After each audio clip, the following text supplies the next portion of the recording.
Арай өмір бойы тек шешесімен ғана тұрады. Әкесінің бар жоғын да білмейді. Кішірек кездері барлық балалардың әкелері бар, менде неге жоқ деп шешесінің мазасын алушы еді. Өсе келе онысын қойып кетті. Себебі анасы өте мейірімді, еңбекқор, ақылды, асыл жан. Анасы үйге кіргенде күн шуағы бірге кіргендей жұпыны үйлері жайнап кететін еді.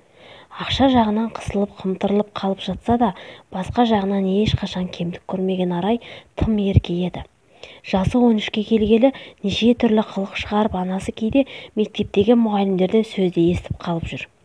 Сонда да қызына қатуланып, қатты сөз айтып көрмеген анасы жұмыстан қанша шаршаса да көңілді болып жүруге тырысады. Өзі ауруханада жай ғана медбике болып жұмыс жасаса да, жұмысына сондай тиянақты. Әр ауырып жатқан адамға шын жаны ашып, барын салып көмектесуге дайын тұрады. Басқа әріптестері ұйықтап жатқанда, бұл әрбір жанның қасына барып, қалдарын біліп, жағдайларын жасаудан бір шаршамайды. Кейбір ес-түссіз жатқан жандармен көбінесе өз қызы жайлы, оны қалай жақсы көретіні туралы баяндап, олардың да жақындары үшін өмір сүруге күресулері керек екенін айтып, өзін естіп жатқандай сөйлесіп жүретін. Бұны әріптестері кейде келекеде ететіні бар еді. Әсіресе дайындаған тамағының дәмін айтсаңшы. Арай әрдайым: «Мам, сен мейрамханадағы аспаз болып жұмысқа кірсеңші, жұмысы да азырақ, ақшасы да көп, және үйде де тамақ жасап шаршамайтын едің», дейді. Анасы: «Қызым-ау, мен кетсем, менің көмегіме зәру жандар не істейді? Мен олар үшін керекпін, олар мені күтіп жатады», дейтін. Бүгін де сабағынан ерте шығып, сыныптастарымен қыдырып, қала көшелерін біраз кезген Арай анасының жұмыстан әлі келмегеніне қынжылып, мұздатқыштағы дайын тамақты ысытып жеуге де ерініп жатып, маужырап кеткен еді. Шырылдаған телефон дауысына селк етіп оянып кетті. Бұл Ақбарова Ақмаралдың үйі ме? Иә, тыңдап тұрмын. Ақмаралды көлік қағып кетті. Қазір ауруханада, халі нашар. Одан кейінгі болған нәрселер еміс-еміс есінде. Тұман ішінде адасып жүргендей сезімде. Жан таласып ауруханаға барғанда тек анасының өлі денесін құшақтап жылағаны, бірсіпір адам жиналып, анасын ақтық сапарға шығарып салғаны, жылап-жылап сілесі қатқан бұған есіркеп аянышпен қарағандары болмаса, ешбір туысы ерке шолжаң қызды өздеріне алғылары келмеген еді. Олардың әр қайсына жәутеңдеп, қарай-қарай танымайтын адамдардың жетегіне балалар үйінің есігін аттағаны. Бәрі Арай үшін көрген түстей болып қалды. Түскі ас кезінде асханаға ертіп әкелген апайы: «Балалар, бізге жаңадан Арай деген қыз келді. Қанеки, Арай, мына жерге отырып тамағыңды іш», деп өзі асығыс шығып кетті. Бөлмедегілердің бәрінің көзі Арайда. Өңменнен өткен жанарлардан тай салып бүгежектей берген Арайдың тамағынан ас өтер емес. «Танысып қояйық, сұлу қыз. Менің атым Хайыр», деп қолын созған баланың қолын алудың орнына: «Менің тәбетім жоқ, мынаны сен жей бер», деп алдындағы тамағын сыра сала Арай орнынан тұрып бөлмесіне қарай беттеген. Бөлмесіне кіріп төсегіне жатқаны сол еді, асханадағы екі қыз кіріп келіп: «Ей, саған бұл жердің тәртібін үйретуге келдік. Ато өзіңнің кеудеңе нан піскен екен», деп қасындағы көрші қыз зып беріп есіктен шыға жөнелді. Өзіне қарсы келген орыс қыздың қолын бұрап жіберген Арай оны өзіне теріс қаратып, қолын қатты қысқан күйі тістеніп: «Маған тиісуші болма, ұқтың ба?» Мектепте ұлдармен жүріп, кейде тіпті қыздармен төбелесіп те жүрген Арай анау-мынау адамға дес бермейтін. Өзінен әлдей қайда денелі қызды оп-оңай бұрап тастағаннан сескенген қасындағы құрбысының да беті қайтып қалды. Екеуін итеріп бөлмесінен қуып шыққан оған сүйсіне қарап тұрған Қайырға қарап: «Не болды сонша? Бір концерт көргендей боп тұрсың ғой», деп түйіліп қалды. «Мына үйде талайдан бері іш пысып жүреді. Сен келіп кішкене жаңғырып қалды ғой, күлкім кеп кетті. Байқа, қатты күлме, деп ыңғайсыз жағдайға қалып жүрме», деген Арай есігін тарс жауып алды. Қайырдың биыл мектеп бітіріп 18-ге толатын жылы. Алла қаласа балалар үйімен қоштасып, үлкен өмірге жолдама алмақшы. Сабағының үлгерімі де жақсы. Қоғамдық жұмыстарға белсене араласатын Қайырды балалар үйінің директоры Зоя апай жақсы көреді. Сондықтан да ол кісінің бөлмесіне еркін кірген Қайыр Арай туралы сұрап біліп алды. Оның жақында ғана анасынан айырылып, тірі туыстары бар бола тұра балалар үйіне түскенін естіп, Арайдың жараланған қасқырдай ызаланған жайын ұққан. Оны алыстан бақылап жүрген. Арай балалар үйіне түскеннен соң көп ұзамай-ақ аяқ астынан Зоя апайлары қайтыс болып кетті. Ол кісінің мейірімді мінезін аңсап, барлық бала жабырқап қалған. Ендігі күндері не болар екен деген алаңдаулары тегін болмаған екен. Директордың орнына келген орта жастан асқан қатулы қабақты Мұхтар есімді азамат балаларға аса қатал болып шықты. Бұрындары емін-еркін жүгіріп жүрген балалар аяқтарының ұшымен жүріп, қатулы қабақтарынан қаймығып қалған. Оған қоса, осы кісі келгеннен-ақ балалар үйінің тамақтары да бұзылып кетті. Өзінің танысын асханаға алған олар мезгілі өтіп кеткен арзан қолды тамақтармен тағам жасауды әдетке айналдырып, артық ақшаны қалталарына басып алатынын балалар үйінің жұмысшылары сезгенімен де ешкім қатал директорға қарсы тұра алмады. Жәутеңдеген балалар үшін араша боламын деп өз жұмысын орнынан айырылып қалғандары келмеген олар үнсіз жүруді жөн санаған.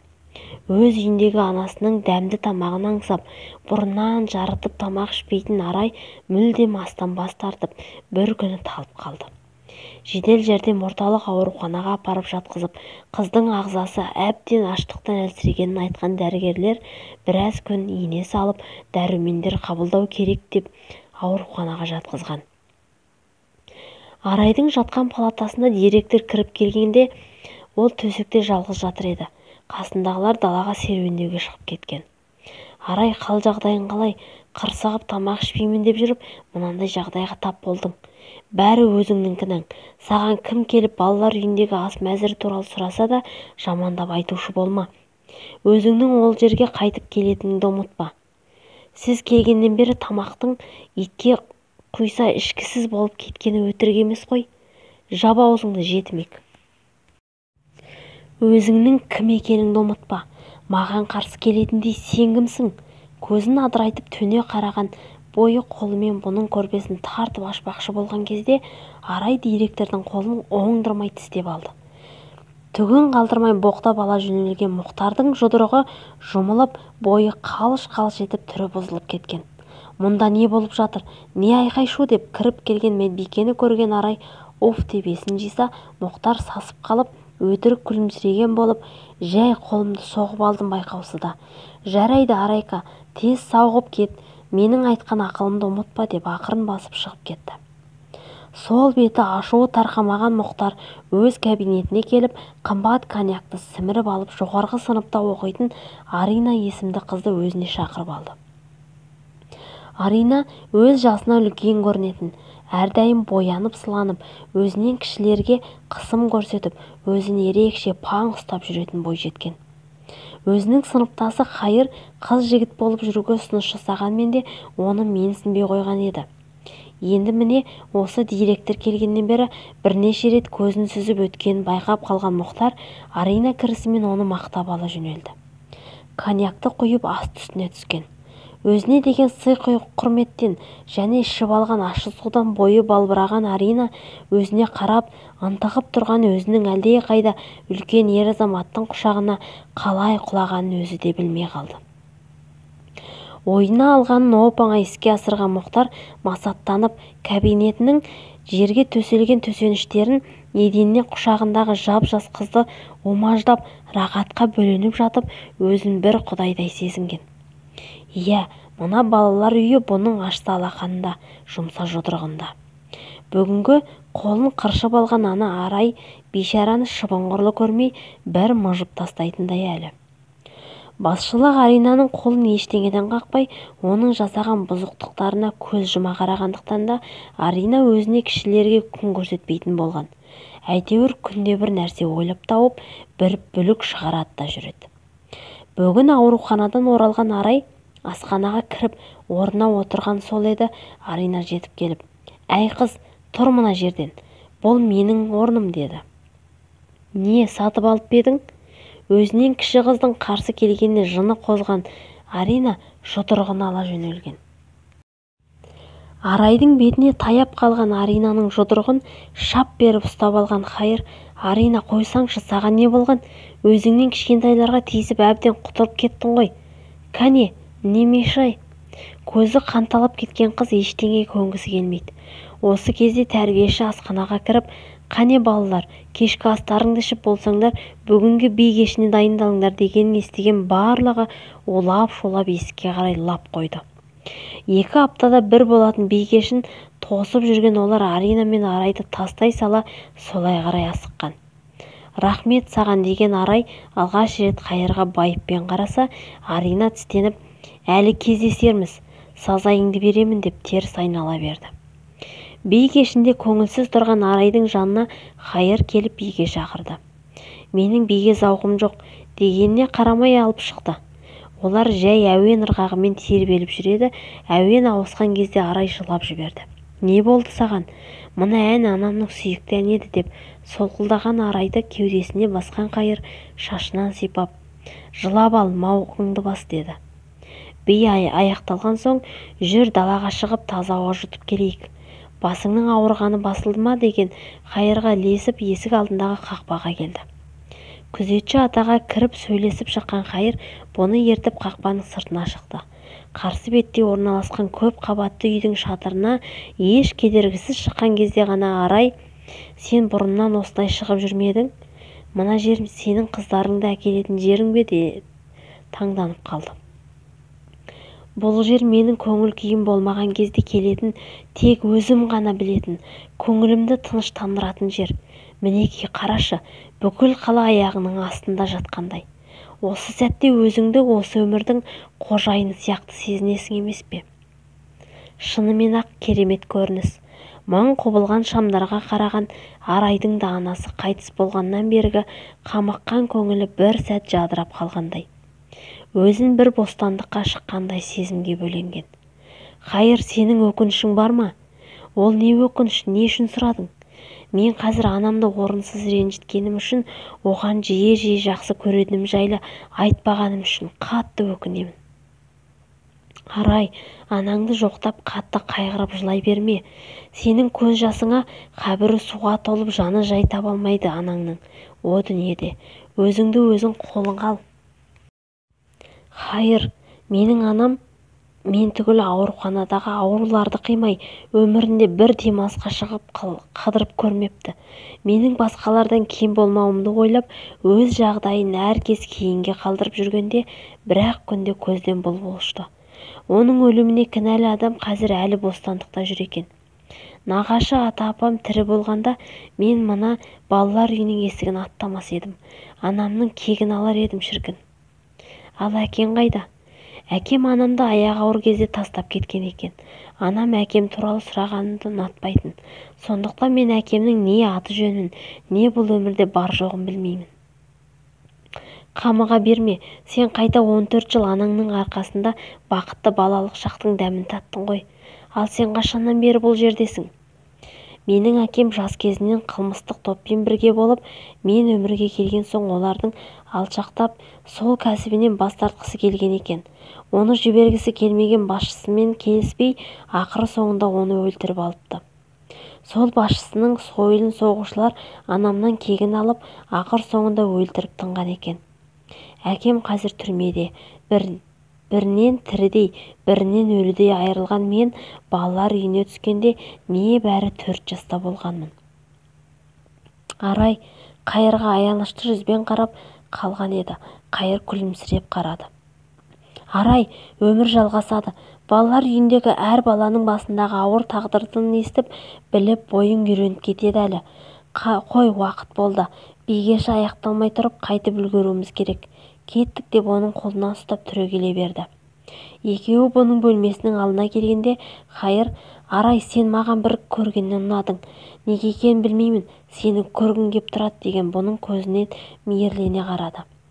Арайдың жүрегі кеудесіне шығып кетердей бұлқынып, беті қызарып, аяқ қолдарынан жан кеткендей қалтырап, өзіне бір белгісіз сезімге бөленген. Сыпайы ғана алғысын айтып, Хайырды шығарып салған соң төсегіне құлай кеткен Арай алғашқы махаббат айдынына қадам басқанын сезіп, алдағы өмірі әдемі түске енгендей күй кешкен. Ертеңінде Хайыр Алинаға Арайды неге тиісетінін, оны неге жақтырмайтынын сұрады. Бұл күннен бастап біз екеуміз бір жұппыз. Ой, қойшы сен, фу, деп Арина оны менсінбей қарады. Балалар үйіне директор болу үшін қомақты ақша беріп, жайлы орынға жайғасқан Мұхтар жетімдердің хал-жағдайын жақсартуды емес, өз құлқынын, өз жағдайын жасаумен әуре. Әсіресе жас иесі Арина оның нақ сүйері болып, қалағанын орындап, бұның айтқанынан шықпайды. Әлі 18-ге толмаса да өзінің білмейтін пәлесі жоқ. Көзі мөлдіреп, менің сүйікті арыстаным сол, сен мені сүйесің ғой, иә, маған үйленесің ғой, иә, дейді. Бұны аймалап жатып. Армандапсың көк тоқта, қорадағы көк шөпті деп іштей мырс ете қалса да, оған білдірмей әрине жаным деп, өліп өшіп сүйген адамның кейпіне ене қалады. Ана Арай деген қыз әбден менің зығырданымды қайнатты. Өзі кіп-кішкене болып алып, кеудесінен соққан бір пәле екен. Кеше аспазға барып, тағамдарды дұрыс дайындамаса, шағымданудың жолын табамыз деп қорқытып кетіпті, қасындағы ана Хайыр сүмелегімен. Енді аз ғана уақыт қалды ғой, Хайыр 2-3 айда бұл жерден кетеді. Сол кезде көреміз оның әуселесін. Кстати, Жан, мен де биыл кетемін ғой мына жерден. Маған тұратын дұрыс жер дайындап жатырсың ба? Екеумізге ғана арналған махаббат мекенін деп аузын бұртитып Аринаны аймалап сүйіп жатып, жарайды 2-3 ай тосайық. Әлі-ақ менің дегенім болады деп ойлаған Мұхтар да Хайыр мен Арайды жайына қалдырмауды жөн көрген. Алғаш рет керемет сезім құшағына бөленген Арайдың бақыттан басы айналып, ерекше көңіл күйде жүр. Сабағының тез аяқталуын аңсап, Хайырды көруге ынтызары ауады да тұрады. Оны көре сала арсалаңдап жүгіріп барып мойнына асыла кететін Арай өз сезімін білдіруден қысылмайтын болған. Тіпті кеше алғаш рет сүйісудің бал шырын дәмін татып көрді. Оның тілінің ұшы өз тіліне тиген кезде денесін тоқ ұрғандай, бүкіл қан тамырлары шымырлап, ішінде сансыз көбелек қанат қаққандай тәтті сезімге елтіген Арайдың аяқтары бүгіле берген. Кіп-кішкентай Арайды алақанына салып көтеріп алған Хайыр қайта-қайта сүйіп, шөлі қанбағандай кейіп танытқан. Сен кеткен соң мен қалай бұл жерде қаламын? Алаңдама, мен күнде келіп тұрамын. Екеуінің әңгімелері таусылмай, армандаудан жалықпай, алдағы өмірлерге жоспар құрып, ұзақ отыратын олар таңды таңға ұратын. Бірақ бәрі біз ойлағандай болмайды ғой. Уақыт сырылдап өтіп, міне Хайырдың балалар үйімен қоштасар кезі де келіп жетті. Арайды қимай, қиналып, жанын қоярға жер таба алмай жүр. Арайдың да көз жасы көл болып, мына жалған дүниеге жалғыз өзі қалғандай көңілі құласып кеткен. Жаным, жыламашы, Алла қаласа орналасып болған соң саған келемін, телефон сатып аламын, сол арқылы күнде хабарласып тұратын боламыз. Хайыр, мен қорқамын, сені енді көре алмай қалатындай сезімдемін. Өз ойымнан өзім қорқып кетемін, бірақ ештеңе істей алмаймын. Қойшы Арай, қайдағы жоқтын айтпай, бәрі жақсы болады деп ақырғы рет кеудесіне қыса құшақтаған Хайыр артына жалтаң-жалтаң қарап, ұзақ кеткенге дейін соңына қарап, балалар үйінің темір шарбағына жабысып тұрған Арайдың көзі жылаудан білеудей болып ісіп кеткен. Біреу келіп жүрегін жұлып әкеткендей. Содан бері 2 күн емес 2 жыл өткендей елеңдеумен күнін өткізген Арай ештеңеге зауқы жоқ. Құр сүлдерін сүйретіп тамаққа да тәбеті шашпайды. Бүгін кешкі асты шұқылап иісі ұнамай аузына салмаған күйі келіп төсегіне құлаған. Түн ішінде кішкентай балалардың жылап шулағанынан оянып кетті. Мерзімі өтіп кеткен тамақтардан жасалған тағамнан уланып қалған балалар құсып ауырып қалған екен. Әсіресе кішкентай сәбилердің қиналғанын көргенде ашудан зығырданы қайнап кеткен Арай жүгіріп директордың бөлмесіне келді. Кабинетіне диван әкеліп қойдырып алған Мұхтар көбінесе жұмыс орнында түнеп қалатын еді. Бірақ Бүгін ол бөлмесінде болмай шықты. Дәл сол уақытта қаланың басқа шетінде жалдамалы пәтерде Аринамен бірге түнін өткізбек болып келген Мұхтар нақ сүйері екеуі балконда құшақтасып тұрған еді. Жан, менің саған айтар керемет жаңалығым бар. Айта ғой. Екеуміздің кішкене балапанымыз болады деп қуаныштан жүзі жарқырап тұрған Аринаны өзіне жұлқы итерген Мұхтар, балапан нес? Сенің есің дұрыс па? Неужели мен саған үйленеді деп ойлайсың? Сен кімсің? Мен кіммін? Қалайша, Мұха, сен мені сүйесің ғой. Үйленемін деп өзің айтушы едің ғой. Ха, сен де жетімекке үйленетін, мен саған кіммін? Сенің өзі басың жұмыс істей ме? Ах, солай ма? Онда кәмелетке толмаған мені зорлады деп айыптап абыройымды айрандай етемін. Сенің жасап жүрген барлық масқараларыңды әшкер етемін әлі. Ашудан қалш-қалш етіп жылап тұрған Аринаны бетінен салып қалған Мұхтар алыса кеткен қызды бар пәрмені итеріп жіберді. Балкон жиегіне соғылса да орнынан ұшып тұрып Мұхтардың жағасына жармаса кеткен Арина өткір саусақтарымен мойнынан осып кеткен. Мұхтар мойнына қандай қалғанына ашулы келіп, не істеп не қойғанын есеп бермеген күйде Аринаны көтеріп алып балконнан бір-ақ лақтырған. Көп қабатты үйдің артқы жағына орналасқан балконнан төменге қарай Мұхтар қап-қараңғы түнектен түк те көре алмаса да, жасаған қылмысының ізін жасыру үшін өзінің осы жерде болғанын білдіреді-ау деген нәрселердің көзін құртып, қолы тиген жерлерін сүртіп, аяғының ұшымен басып шығып кетті. Өзін ешкім көрмегеніне қуанып, қылмыс орнынан ұзап кеткен кезде телефонына балалардың жаппай тамақтанып уланып қалғандары туралы хабарлар, SMS-тер келіп жатты. Ертеңінде Аринаның өлі денесін тауып, кім екенін, қандай жағдайда қаза болғанын табу үшін теледидардан оның суретін жаңалықтарды көрсете бастады. Үйін жалға берген адам Аринаның жетім екенін білетін, іздейтін ешкімі жоқ шығар. Білдім десем, өзімді тергеп есімді шығарар. Одан да аш құлақтан тыш құлақ деп түк білмейтінде адамдай өз үйін ол күндері ешкімге жалға бермегенін айтқан. Одан басқа ешкім Аринаны танымайтын еді. Қыздың өлімі жұмбақ болып қала берді. Бұл кезде жедел жәрдеммен ауруханаларға жеткізілген балалар жағдайына қанық болған құзырлы органдар балалар үйіне тексеріспен келе бастады. Басқа балалар үндемеуді жөн санап, сұрақтарға басшылар үйреткендей жауап бере бастағанына ызасы келген Арай бар жағдайды айтып беру үшін асығыс директордың кабинетіне кірді. Тексерушілер көрінбейді. Диванда жайбарақат Мұхтар жатыр. Бір топ тексерушілердің қалталарын қампитып, мейірімханадан тапсырыспен алдырған дәмді тамағы мен қымбат ішімдіктерін ішкізіп шығарып салған ол үлкен жұмыс атқарғандай өзі де майысайып демалуға жатқан бет еді. Теледидардан беріліп жатқан концертті көріп жатып көзі ілініп бара жатыр еді. Есікті жұлқы кірген Арайды ежірейіп қарады. Бұл кім-ей? Арай, сен бе? Келе ғой, деп орнынан жабалақтап тұра берді. Аринаның ыстық құшағын ұмыта қоймаған Мұхтар Арайды көзімен шешіндіріп өліп өшіп барады.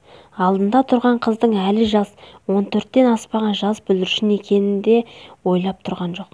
Арай, сен Қайыр туралы білуге келдің бе? Оның қай жерге орналасқанын білгің келе ме?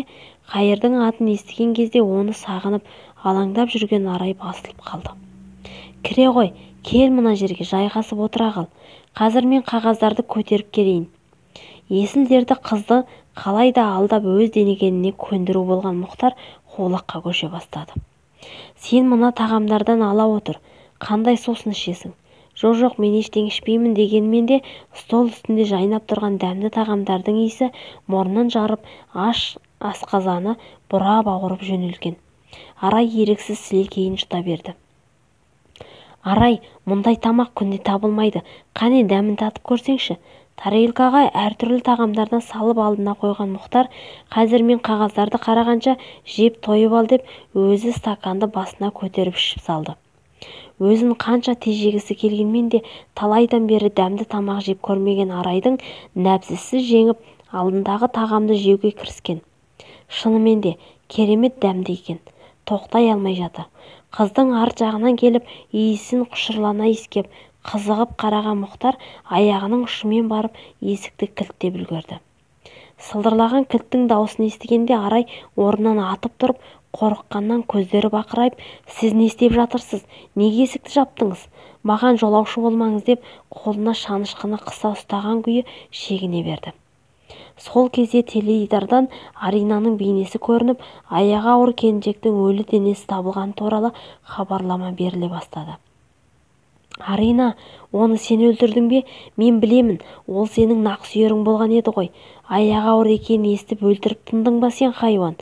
Осылай айқайлаған Арайдың аузын басып, бас салған Мұхтар оны диванға алып ұрды. Кішкене қыз қанша бұлқынып қарсыласқанмен де еңгезерде еркек екеуінің күштері тең емес еді. Дәрменсіз қызды тыпыр еткізбей бүкіл денесімен басып, үстіндегі киімін жырта-мырта бас салған Мұхтар аш қасқырдай. Жап-жас бүлдіршін қыздың тәнін есін шығарып өзіне тартқаннан өз-өзіне есеп беруден қалған хайуан ар-ұят обал дегенді ойламай жемтігін жәкемдеуге ұмтылған жыртқыш аңдай көздері алақ-жұлақ етіп, сілекейі шұбырып, бір қолымен қыздың мойнынан қыса ұстап, екінші қолымен бүкіл денесін тіміскілеп өліп-өшіп ырсылдап жатыр. Сомағай қолдары денесіне тиген сайын тұла бойы түршігіп жатқан Арайдың айқайлауға да шамасы жетпей, тамағынан қырылдаған ғана дыбыс шығады. Өңешін езіп қысқан қарулы саусақтар тамағын үзіп жібергендей, көзі қарауытып, енді болмаса есінен танып қалатындай. Дегенмен де өліспей беріспеуге бел буған Арай жан таласып бойындағы бар күшін жинап, оңтайлы сәтті пайдаланып, қолындағы шанышқыны Мұхтардың дәл көзіне қадап үлгерді. Кірш етіп кірген шанышқы дыбысымен аһ ұрған еркектің дауысы қатар шықты.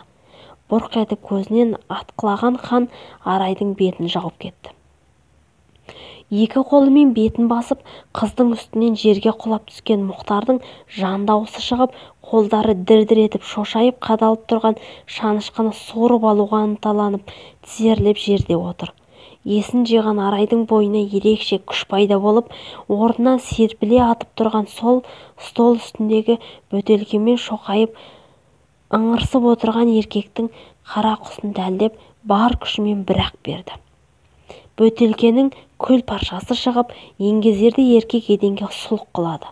Жалма-жан есіктің кілтін алып, жүгіріп барып есікті ашқан Арай дәлізге шығып еңіреп жылаған күйі алдынан алғашқы кездескен тәрбиешінің құшағына ес-түссіз құлап түсті.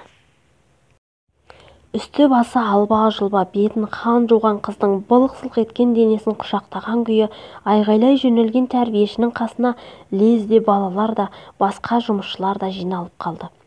Директордың бөлмесіне кіріп, еденде қансырап жатқан Мұхтарды көрген олар бірі дәрігер шақырып, бірі полиция шақырып әбігер болып жатыр.